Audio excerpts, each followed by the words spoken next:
Bienvenue dans Actu Territorial, le format où je te résume les dernières news de la fonction publique territoriale en quelques minutes. Tu peux trouver les liens des articles dont je te parle sur ma page Facebook Fonctionnaire Territorial. Alors pour commencer cette nouvelle revue de presse, on commence avec un sujet dont on avait déjà un peu parlé la semaine dernière, le second tour des municipales.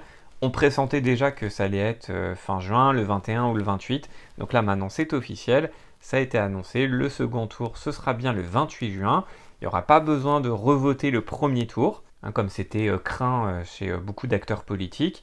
Ça c'était dans l'hypothèse où le vote aurait eu lieu après l'été, mais là c'est avant l'été, c'est avant les vacances en tout cas, c'est le 28 juin, donc voilà, on vote directement le second tour. Comme on l'évoquait déjà, ça se base beaucoup cette décision sur le rapport du conseil scientifique. Donc notamment ce qu'on nous dit, c'est qu'il faudra quand même vérifier 15 jours avant que les conditions sanitaires permettent de tenir ce vote, parce qu'il n'y a pas une recrudescence du virus d'ici les jours à venir qui ferait que finalement on pourrait annuler ces élections.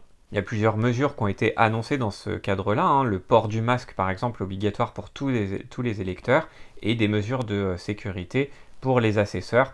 Donc on pense notamment au masque chirurgical pour chacun d'entre eux, au port du masque, de la visière pour protéger encore un peu plus. L'idée c'est d'avoir quand même plus de protection que ce qu'on avait pu avoir pour l'organisation du premier tour, où je te le rappelle, il y a quand même un bon nombre d'assesseurs qui sont tombés malades, qui ont attrapé le virus tout simplement, par manque de masques, par manque de mesures de protection. Moi je te cache pas que c'est là la décision qui a été prise de maintenir cette élection là courant juin est quelque chose qui me choque un peu en pleine pandémie, même si aujourd'hui on voit bien que les résultats sont en train de baisser, qu'on a beaucoup de médecins, de plus en plus de médecins qui disent que finalement il n'y aura sûrement pas de deuxième vague, mais quand même, dans une société, on est censé quand même prendre en compte en premier la sécurité sanitaire, avant les considérations politiques. Alors même si on nous sort des grands mots, on nous parle de la démocratie qui doit continuer à vivre, etc.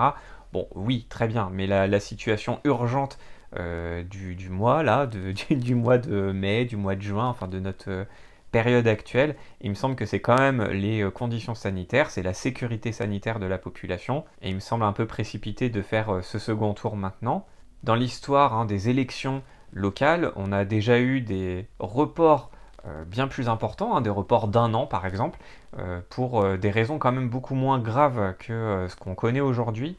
Donc voilà, ça me paraît un peu léger, notamment quand j'écoute les maires des grandes villes qui veulent absolument être élus, qui veulent en tout cas avoir, c'est un lapsus, qui veulent en tout cas avoir ces élections comme ça très rapidement. Je suis pas du tout convaincu par leurs arguments. On nous parle grosso modo, ce qui ressort le plus, c'est la nécessité d'avoir un nouvel exécutif en place, la nouvelle équipe en place, pour faire face à cette crise, parce que évidemment il y a beaucoup de réponses à apporter même au niveau local face à cette crise, de la relance au niveau local, mais ça induit que les équipes actuelles ne seraient pas capables de participer. Moi je suis pas du tout d'accord avec cette idée, je comprends pas même cet argument, mais en tout cas c'est celui qui est avancé. Bref, tu auras compris que moi ça m'emballe pas plus que ça, mais bien sûr tu es libre d'en penser ce que tu veux.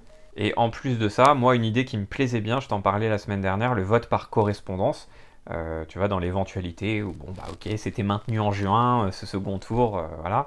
A priori c'est pas du tout dans l'air du temps, le ministre, monsieur Castaner, a un peu balayé ça d'un revers de la main, en tout cas au début.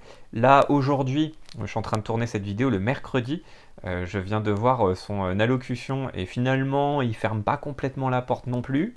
Donc voilà, on verra bien si le vote par correspondance est quelque chose qui est mis en place. En tout cas, moi, je t'en parlais la semaine dernière, c'est quelque chose que je trouverais intelligent en cette période de pandémie. Ensuite, un article sur la Gazette, à propos donc de la relance, je t'en parlais un petit peu, et on a donc Philippe Laurent, le secrétaire général de l'AMF, qui propose une stratégie globale gagnant-gagnant, selon lui, qui revient à nationaliser les pertes des collectivités territoriales. L'idée c'est que l'État compense les pertes subies par les collectivités dans les prochaines années, avec en contrepartie un engagement des élus locaux à accélérer leur programme d'investissement et puis à être très réactifs sur le terrain. L'idée, selon lui, c'est que les collectivités sont quand même mieux placées que l'État pour être très réactifs dans ces investissements qui seront nécessaires dans les prochaines années, hein, pour relancer un peu la machine économique. Et puis il nous prend l'exemple des années 2015, 2016, 2017, où il y a eu des baisses de dotation très importantes qui cumulées représentaient environ 20 milliards d'euros. Et c'est cette somme-là, c'est à peu près ce qui nous attend a priori sur 2020, 2021, 2022. Donc selon lui, c'est tout à fait comparable, hein, cette perte de moyens pour les collectivités. Et donc pour lui, l'État ferait bien de, entre guillemets, nationaliser cette perte des collectivités, puisque ça permettrait à celles-ci de favoriser l'investissement public local. Donc ce ne serait pas une perte sèche pour l'État qui récupérerait une partie de ce qu'elle aurait investi, et puis ça permettrait de réinvestir par exemple dans la rénovation énergétique des bâtiments par exemple, ou l'éclairage public, etc. Donc des choses qui en plus font travailler le local, hein, des entreprises locales, voilà. Ce ne sont pas des choses qui sont délocalisables, hein, tout ça. Donc voilà grosso modo l'idée. Sauf que depuis, on a eu des gros démentis de la part de l'exécutif et puis de parlementaires, de la majorité.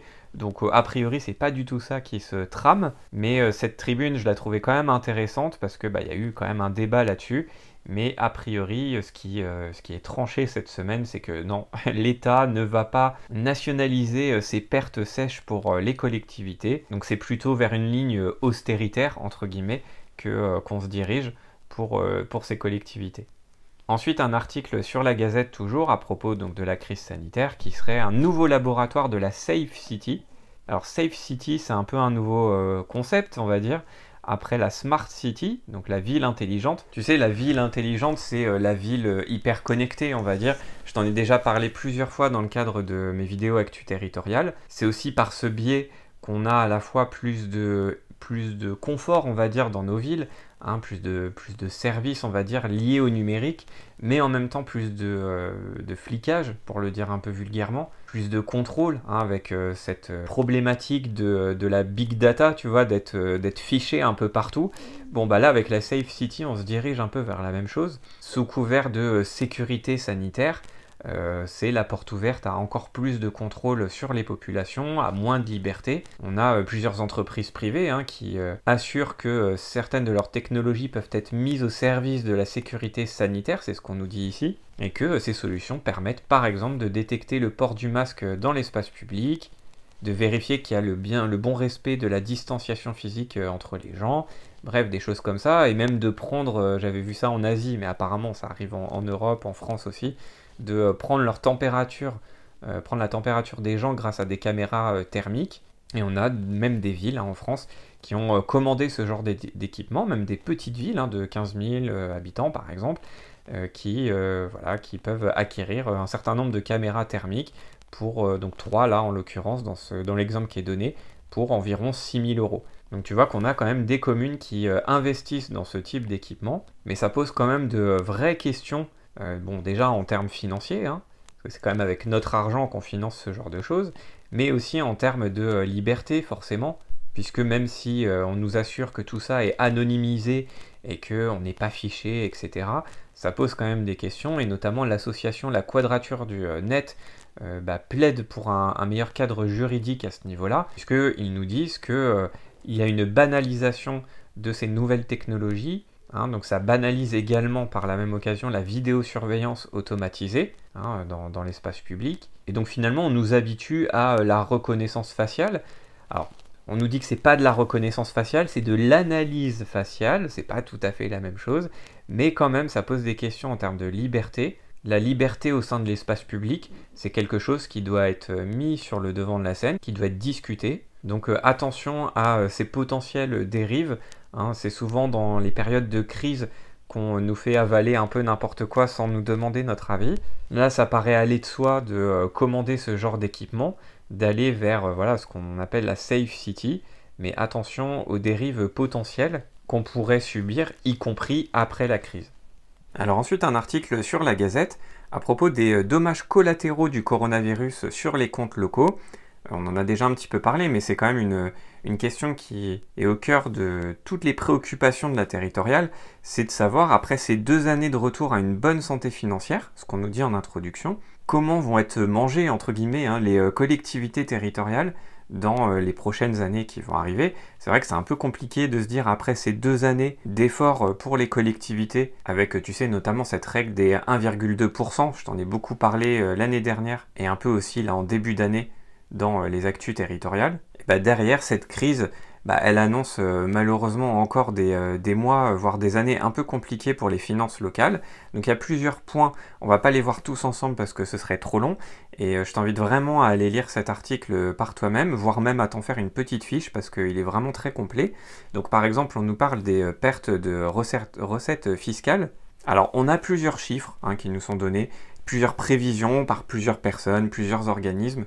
Bon, dans tous les cas, que ce soit autour des 20 milliards d'euros sur 3 ans, comme le disait Philippe Laurent, qu'on a déjà vu auparavant et qu'on va revoir, c'est une semaine d'actu territoriale autour de Philippe Laurent, ou que ce soit un autre chiffre, de toute façon, ça reste des chiffres énormes, eh bien ça va avoir un impact financier, non seulement en 2020, beaucoup en 2021, mais même peut-être au-delà. Mais la bonne nouvelle, entre guillemets, c'est que ces effets auront surtout un impact, hein, c'est ce que nous disait Olivier Dussault le 10 avril dernier, auront un impact sur les ressources en 2021, ce qui laisse quand même un petit peu de temps pour arrêter les bonnes mesures, hein, ce qu'on nous dit ici.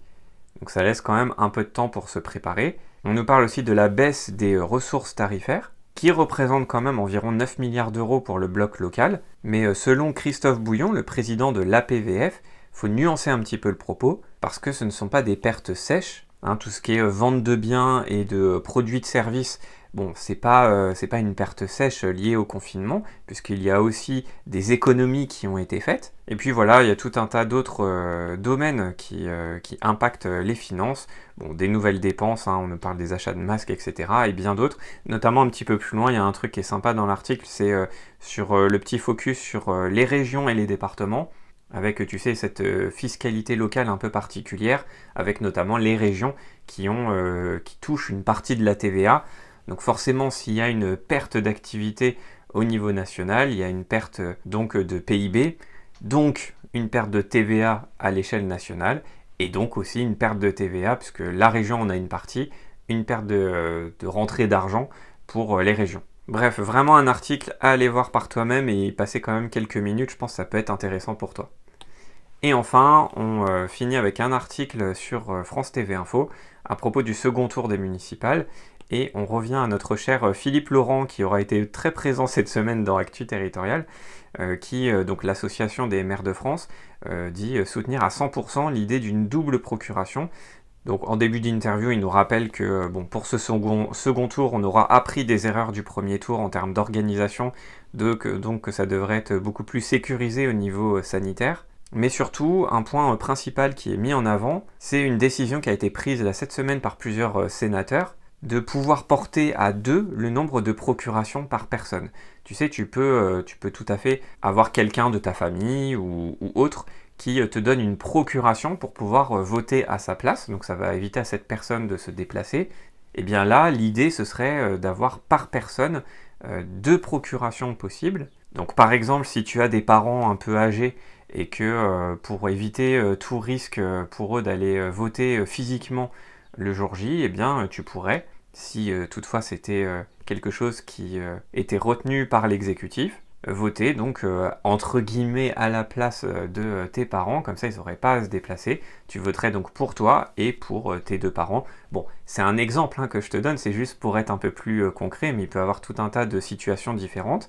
En tout cas, ça permettrait quand même d'avoir un peu moins de monde physiquement le 28 juin dans les bureaux de vote. Et c'est quelque chose qui apparemment est assez facile à mettre en place. Par contre, le vote par correspondance qui avait été évoqué à un moment, hein, quelque chose dont j'ai aussi parlé, eh bien apparemment lui il dit que c'est bon sur le papier une bonne idée, mais que là on est trop près du jour du scrutin pour pouvoir vraiment organiser tout ça hein, de façon optimale. Hein, pour notamment éviter tout ce qui est fraude ou erreur dans le compte des votes. Mais pour lui, c'est trop compliqué à mettre en œuvre d'ici un mois, c'est ce qu'il nous dit ici. Ensuite, en ce qui concerne les réunions publiques, bon, pour lui, très clairement, faut éviter les réunions publiques trop importantes, hein, avec beaucoup de personnes dans une salle fermée. Ça, c'est bien sûr à éviter. Mais bon, il botte un peu en touche parce que de toute façon, cette semaine, on attend le Premier ministre, hein, qui doit parler de la phase 2 du déconfinement. Je fais cette vidéo, encore une fois, avant l'annonce du Premier ministre. Hein, il doit annoncer ça, enfin il a dû annoncer ça jeudi en fin de journée. Toi tu vois cette vidéo vendredi ou un peu plus tard. Moi cette vidéo, je te dis, je la tourne un peu avant. Donc j'ai pas encore les informations du Premier ministre par rapport à cette phase 2 du déconfinement. Ça on en parlera sûrement la semaine prochaine d'ailleurs, hein, parce qu'il y aura sûrement des retombées par rapport aux acteurs de la territoriale. Mais toujours est-il que sur cette question des réunions publiques, on aura sûrement, ou on a eu des informations par le Premier ministre sur ces possibilités de réunions publiques ou pas. Voilà, c'est tout pour moi cette semaine. J'espère que tu as appris 2-3 trucs comme d'habitude. Si c'est pas encore fait, je t'incite à suivre mes éditos de la semaine. Hein, c'est tous les dimanches, j'envoie un édito que j'écris à propos soit d'un sujet d'actualité, soit d'un sujet un peu plus de fond, un peu plus intemporel lié à la territoriale. Si tu veux suivre ça, eh bien c'est le premier lien qui se trouve en description sous la vidéo. Et tu recevras donc mon mail, hein, je t'envoie ça par mail tous les dimanches. Voilà, je te souhaite une très bonne journée et à bientôt pour une nouvelle vidéo. Salut!